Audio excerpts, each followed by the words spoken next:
kuni caya Oromoo TV media jarmiyaa gaaddisa marii dhaloota egeree bilisummaa Oromoo kan dambalii galee bilisummaa Oromooti. Warroonni YouTube channelii keenyaaf haarayaa taatanii caya Oromoo TV karaa Orombeek Entertainment YouTube channelii keenyaatiin yeroo jalqabaaf haaraya kan taatan mallattoo diimaa sanii subscribe godhaa, akkasumas kanneen duraan miseensa taatan share like gochuudhaan dirqama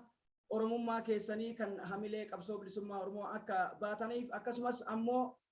caalmayaan kaayyoo qabsoo bilisummaa Oromoo keessatti egeree waraanni bilisummaa Oromoo hiree walabaa saba kanaa murteessuu keessatti kufee kuffisaa jiru cinaa akka dhaabbatan waamicha dabarsinaa oduun bitooteessa galgalaa alaa fi keessaan qindeeffannee jirra. Sagantaan keenya goraa fi gooroo seenaa ammoo har'a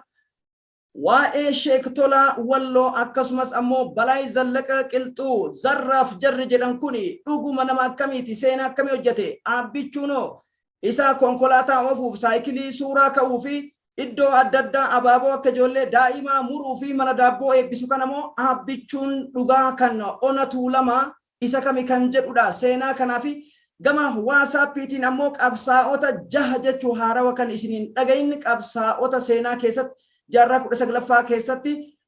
qee Wallagga akkasumas ammoo giddu galeessa Oromiyaatii fi gama Sikkoo Mandoo fi Ona Afran Qalloo keessaa namoota ajaa'ibaa isin maqaan dhageen isiniif qabadheetiin dhiyaadhee jira. Isin ammoo hanga xumura sagantaa keenyatti akka nu faana buutan asoosamni kutaa 6ffaatis qophaa'eetiin jira. Imalli abbootiin lameen warra maatii hidhamtoota wal iyyaafatan maal ta'anii fi egereen kaleessa hojjetame har'oo garamitti deemaa jirti kan jedhu asoosama seenaa qabeessa kana jechuudha. Darbinee sagantaa keenya wal simsiisaa isiniif dhiyeessina.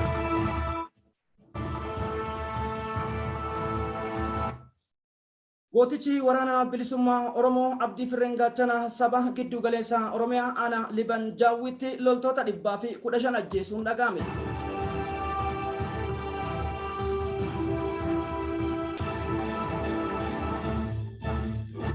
Viidiyoon lubbuun itti dhufteetiin hantuuta bishaan bu'ee ta'uudhaan Oromoon haalaaf keessaa nu cinaa dhaabbachuu qaba. Gochi paartii Baaldiraasii fi nafxanyoota faannoodha.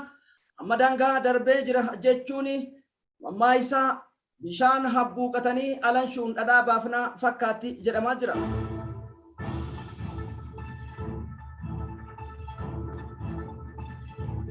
Zihizarsi mangisti maflati Tigraayin Abreta Meekelom Warara Mangist Gujilla Abiy Ahmed Shimfatin Ikna Nibna Tibalni Manalbat Alberta Propaganda Alamatin Meflati Igare Mangist Eltra Sayas Aforki Ibalta Warara Tigray Meerabin Sekazalna Alawinatin Jegna Sarawit Tigray Litin Min Ibalna Shimfatin Itigitimna Ibal Dr. Dabra Zion Dabra Mikhail tu Gabasi Gama Bratin Ammo Biyitin Baha Europa Ukraine Erga Lola Russia Wajin Egalte Guyoni Garmama Sodomi Toko Guyoni Lola Fulle Kudalama Gayani Tinjuru Abani Muhammad Al-Baradi Nuclearin Mal Tae Kasmas Gamta Europa Sunsukni Siasa Hidama TV Walugu United States of America Abba John Biden fi Israel walafan deebisu taate fakkaate gamtaan Awurooppaa yaa'ii bittinnaa waa farcawaa gaggeesse.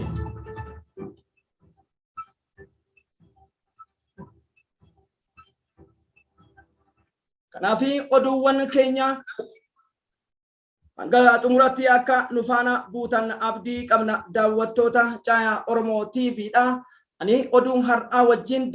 jaaldandi bilisummaa akkasumas gargaara studio keenya irreessoo barii wajjin qophiiwwan keenya imala dhangaa gudunfine isiniif qopheessine imala oduu balballoomtine galla.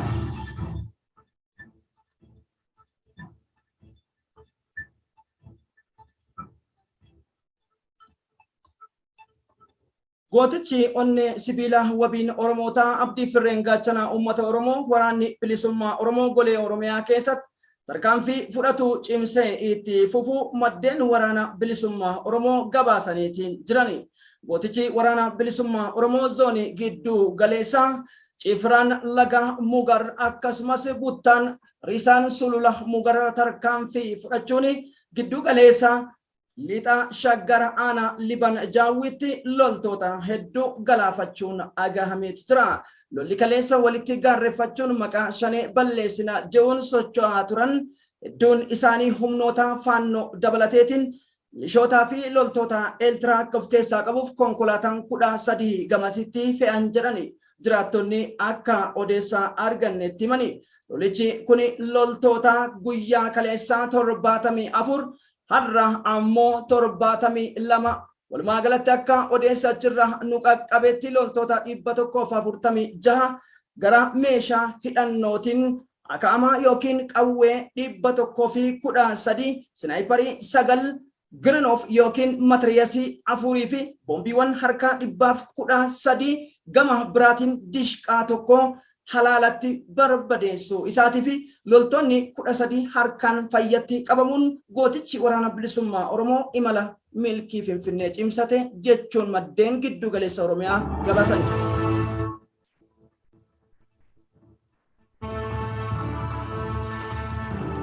Odeessuma wal fakkaateen wabon zoonii lixaa Cifraan gaara abbaa seenaa tarkaanfii fudhachuun diinota isaa gomboobsuutiin akka ilmaan jaldeeyyitti qilee gubbaa ari'aa oolu waraanni bilisummaa Oromoo odeessi bitooteessa shankaleessaaf har'a nu qaqqabe gabaaseetii jira. Loltoonni humnoota karaa lixaa akkasumas ammoo qaxxaamura daangaa gammoojjii Amaraatii fi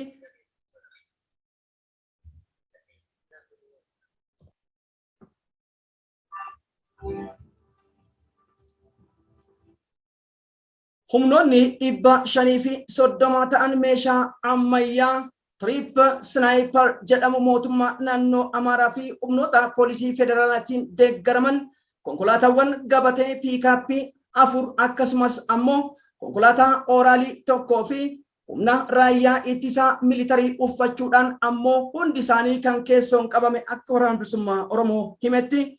onoota Jardaagaa Jaartee Horroo Guduruut keessatti waraanni bilisummaa Oromoo erga humnoota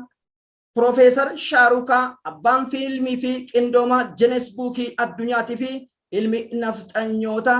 Republican Gaardii 100 gamasitti erge keessa 37 biyya abbaa isaanii kan nyaachise gootichi waraana bilisummaa Oromoo Abiyoo Kaasahee paarlaamaa irratti as baheetiin kaan qoosaa kaan gaafii godhaa ufiif deebii kenna. Humni shanee jedhamu kuni humna akkanaati uummanni maaf isaan deeggara jechuun waatuun mammaayisa ogeessa aartii fi diraamistiin biltsiginna gooftaan Shimallis Cunduraa fi Taayyee Dongoraa kakachaa turuun ni yaadatama. Haa ta'uutii malee dubbittiin faallaa itti taateetii argamte.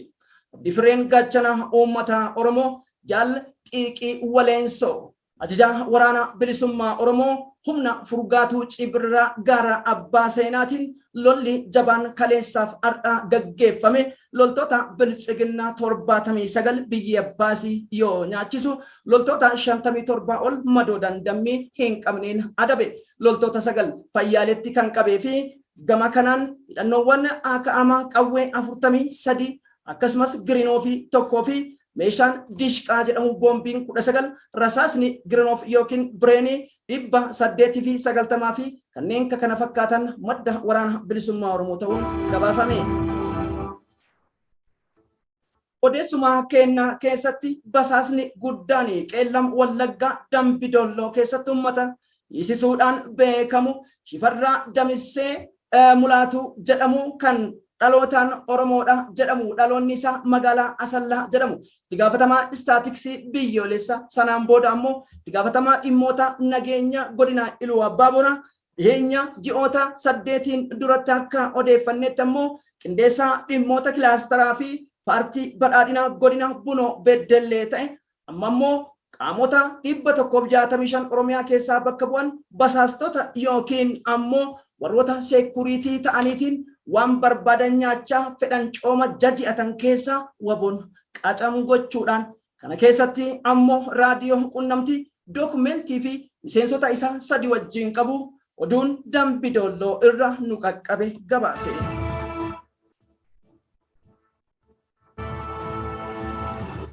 gootichi onnee sibiilaa cifraan elemoo qilxuu jaal hambisaa seenaatiin gaggeeffamu lola aanaa gammachiis qunnee irratti iddoowwan 3 irratti fudhateen hanga ammaatti loltoonni kaleessaa 15 alatti 24 waluma galatti 39 kan harkaan qaban ammoo 18 ta'uun mirkanaa'eeti jira. Kana keessaa bulchaan ganda bulchaan itti aanaa magaalaa aanaa gammachiis yookiin qunnee kan ta'e akka keessa jiruu fi basaasni guddaan maallaqa daandii aspaaltii ciroo irra yookiin abrakatee iddoo jedhamu hanga karaa galamsoo irratti maallaqa hedduu nyaachuun beenyaa lafaa fi ooyiruu jimaa hedduu waggoota 7 duratti uummata keenya basaasaa ture. Andu'aalam Damissee jedhamu kan dhalootaan dirree dhawaadha jedhameetiin himamu kan afaan Oromoodha dubbatu. Ilmaan Oromoo hedduu magaalaa Ciroo keessattis hiisisaa turee fi galamsoo keessattis ijoollee hedduu bittinneessisaa fi qabeenya saamsaa turee fi itti aanaa ajajaa dhimma milishaa godina Harargee lixaa ta'uudhaan ji'oota 3 kan tajaajileef malaammaltummaan kan qabame namni kunis waraana bilisummaa Oromootiin to'annoo jala galuun isaa beekameeti jira.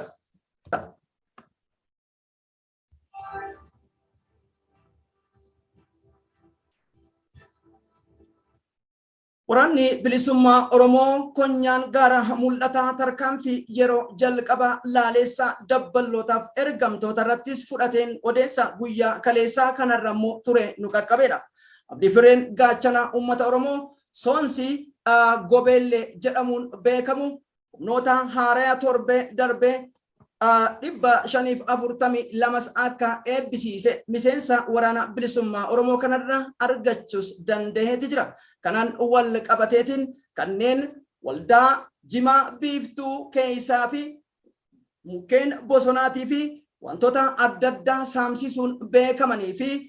itti gaafatamaa duraan aanaa Gooroo guutuu Abdullatiif Mahammadee kan jedhamu kan amma immoo konyaa gaara mul'ataatti itti gaafatamaa sabquunnamtii kominikeeshiniidha ta'e waraanni bilisummaa Oromoo tarkaanfii cimaa itti fudhachuun piikaappii isaa akkasumas milishootaa fi itti gaafatamaa nageenyaa kan konyaa gaara mul'ataa tibba darbe humnoota naannoo poolisii Amaaraatii fi kanneen adda addaa iddoo sanatti opereeshinii goosisaa ture Taaddasaa Amantee jedhamus tarkaanfii guddaa itti yoo fudhatu humnoonni poolisii Oromiyaa 19 ajjeefamu maddeen nu qaqqaban gabaasanii.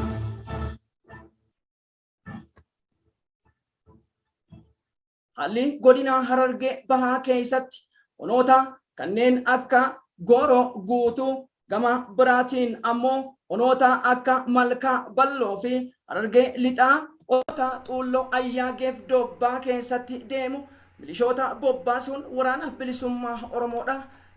barbaada jechuun qonnaan bultootas jireenya dhogguun akkasumas ammoo nyaataa fi dhugaatiin keessan waan argattan qaladha jechuun dubartii hiraarsuun dubartiin siree irratti deessee ciiftulleen hiraar jala bahaa kan jirree fi uummanni Oromoo hayyoonni Oromoo bakka jiranii dhimma uummata godina Harargee keessatti gaaga'ama guddaa deemaa jiruu fi kana malees milishoonni oggaa waraana bilisummaa Oromoo badanii dhabanii fi baaruuda rasaasa waraana bilisummaa Oromootiin dhama'an uummata jeesaa fi dubartii gudeedaa akka jirantu himame. Lola haxee hidhuudhaan waraanni bilisummaa Oromoo guyyaa dheengaddaa bitooteessa 3 muyyuu mulluqqee irratti tarkaanfii fudhatame jedhameetiin toora daddaatiin darbaa ture sobaa akka ta'ee fi sochiin waraana bilisummaa Oromoo akka jiruu fi konyaa shananii aanaa hawwii guddinaa keessattis paatroolii takka kan gara godina Baalee irraa qaxxaamurtee dhufte miseensota poolisii Oromiyaa 8 wajjin tarkaanfii itti fudhachuun ammoo oduu sirreeffama akka ta'e gamanumaan hawaasa Oromoo nu gaggeeffataa jiruuf ibsuu barbaanna. Odeessuma waraana bilisummaa Oromootiin Cifran Soddom Boro gootichi onnee sibiilaa Aaba Liban Gurraachaatiin gaggeeffamu onoota naannawa magaalaa Nageelle Boorana walta'iinsa Cifraa Odaa Adoolaa wajjin lola guyyaa har'aaf kaleessa gaggeesseen loltoota 800 ajjeesu maddi waraana bilisummaa Oromoo zoonii kibbaatti gabaase. Akka odeessi nu ga'etti lolli ana waadara ana gooroo doolaatiif akkasumas ammoo ana gumi eldalloo keessatti humna jabaan gaggeeffamaa jiru. Loltoota 3,000 ol gamasitti bobba'an bittinneessuun iddoowwan adda addaa yoo dhuunfatu kana keessatti ammoo akeekkachiisa isa dhumaatis dabballootaaf milishoota kanneen malees warra maqaa abbootii gadaatiin waraana bilisummaa Oromoo zoonii Gujii lixaa onoota akka Bulee Horaa keessa deemuun kaabnee PPTif lallabaniif kanaan booda araaramni akka hin jirre isin safuuf duudhaa Oromoo cabsitan al tokko miti al shan irra dabarree jirra qaama waraana bilisummaa Oromoo abaaruu fi diinaan basaasee itti bobbaasuuf diinaaf sagalee ta'uu qabu adabuudhaaf waraanni bilisummaa Oromoo obsaa kan qabnes aamuu isaanii maddeen gabaasanii jiran. Godina Baalee ana Raayituu Sawweena Gindhiirii fi ana Daawwee Qaachan keessatti maqaa gargaarsaa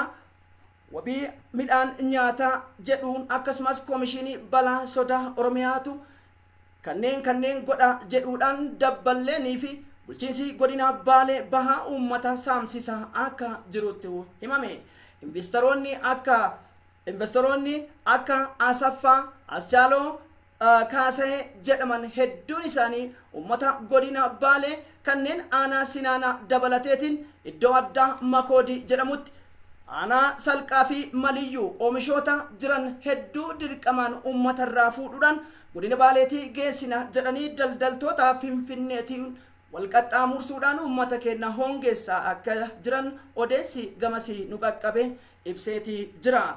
Yeroo ammaan kana godina Baalee bahaa aanonni 8 oli namni 530 oli wabii midhaan nyaataa dhabe rakkachaa jiraachuun gabaasuun keenya ni argama. Kanaan wal qabatee ustaazonni abbootiin amantii gootoliin Oromoo akka ustaaz Raayyaa Abbaa Mancaa maashinoota gargaarsa uummata Oromoo quuqamaa fi wal malee hin qabnu rakkoo keenyaaf furmaanni numa jechuun bira dhaabbataniin maashinoonni waar divaralii jedhaman yookiin ammoo burqaa bishaanii jedhaman hedduun isaanii kan ammayyaawatanii fi sadarkaa biyyattiitti hin argamne hamma danda'ame yoo kana godhames konkolaataalee piikaappii yeroodhaaf bifa kiraa yookiin ammoo walii galtee kaffaltii turtii yookiin kontiraata jedhamuudhaanis godhamu kaabineen biltsiginna yookiin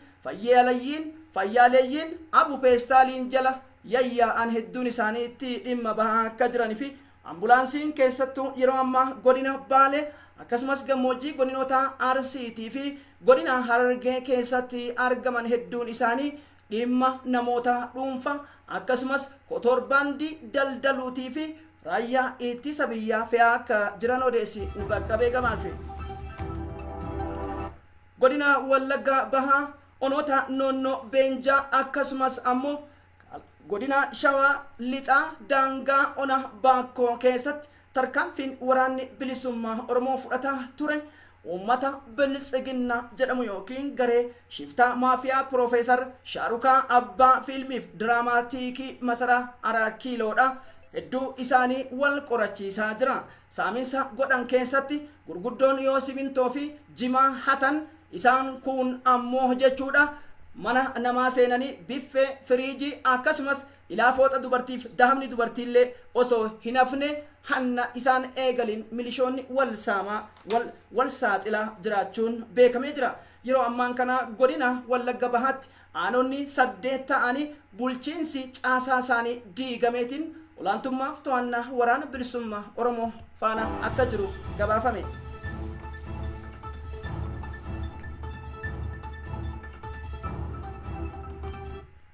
Oppiidiyoon gareen shiftaanii fi rabbi kenneen fayyaaleeyyiin bara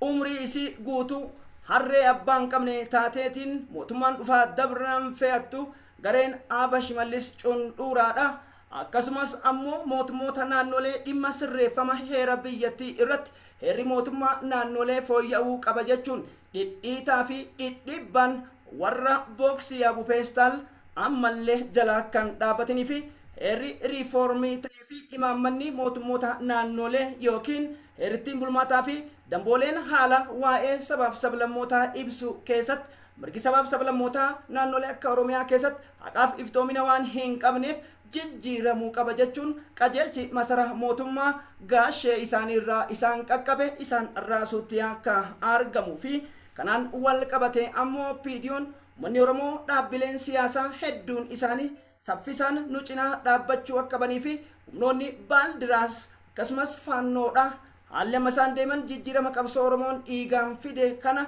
saamuuf deemanii Adaanech Abeebee arrabsuun uummata Oromoo arrabsu jechuudhaan warri kabbartootaa fi jaldeeyyiin saba isaanii guyyaa tokkollee hin beekneef hattoonni jijjiirama hedduun isaanii waatuu irratti akka argaman himameetiin jira. Kanumaan wal qabate haalli yeroo ammaan kana paartii Biltsiginnaa keessatti jiru qoodamiinsa garee gadduu Andaargaachoo akkasumas ammoo garee Abiyoot Kaasayeetii fi garee namtolchee warra jala deddeemu Taayyee Dongoraa gidduutti qoodamiinsa akka jiru beekamee jira. Olaantummaan garee gadduu Andaargaachoo fi Dammaqaa Mokonnin ammoo jaratti akka barbaade dhamaasuu irratti argama. Gama biraatiin odeessa kennaatiin hayyi dureen adda bilisummaa Oromoo kan hidhaa dhaabbiirratti argaman Jaal Daawud Ibsaa saffisaan akka hiikamuu fi gochi mirga walabaan socho'uudha heera biyyattii keessatti poolisiin mana isaa gurtanii teessanii fi dhaabbanni koola daaninnatiin biyyattiis ta'e gareen walumaa gala dhimmi kun ilaallatu saffisaan bilisaan namni kun socho'uu akka qabu jechuun boordiin biyyoolessaa kan filannoofiin jedhu Naftanyitti Burtukaan Miidhagsaa jedhamtu xalayaa barreessuun waajjira muummicha ministeerattis erguun qaamoleen kana godhan ammoo seeraan akka gaafatamanii fi komishiniin mirga namoomaa Itoophiyaas dhimma kana qoratuu fi hayyu dureen kuni hoogganaa paartii siyaasaa kuni badii tokko malee manatti ugguraman jechuun bishaan fuudhii bishaan waraabii ofumaa itti kennanii ofumaa dubbisiisuu akka ta'ees iftoomeetii jira.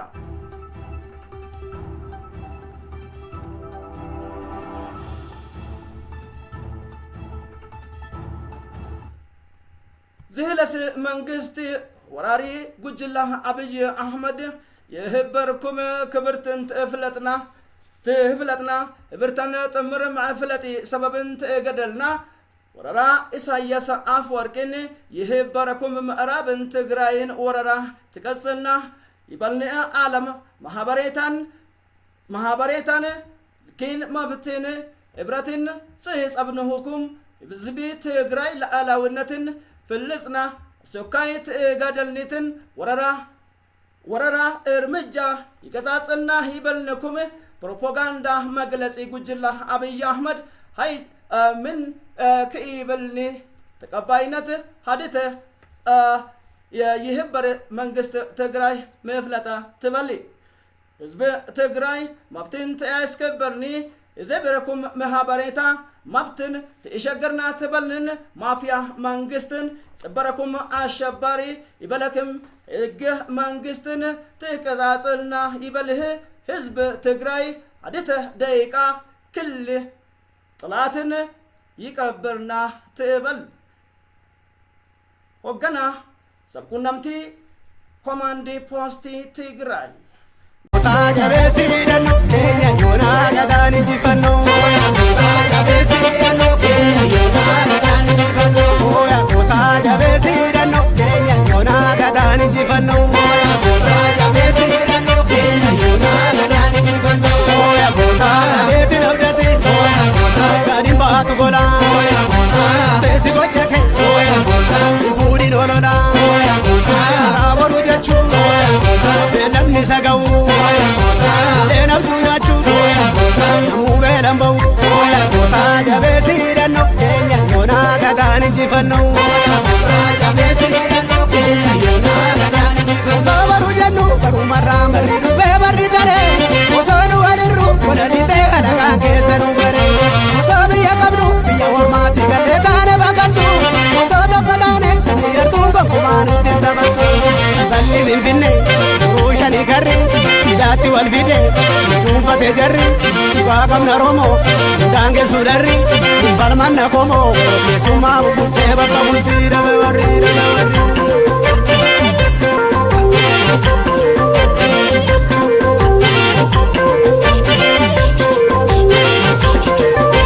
Sigala jenne sigorsine jennee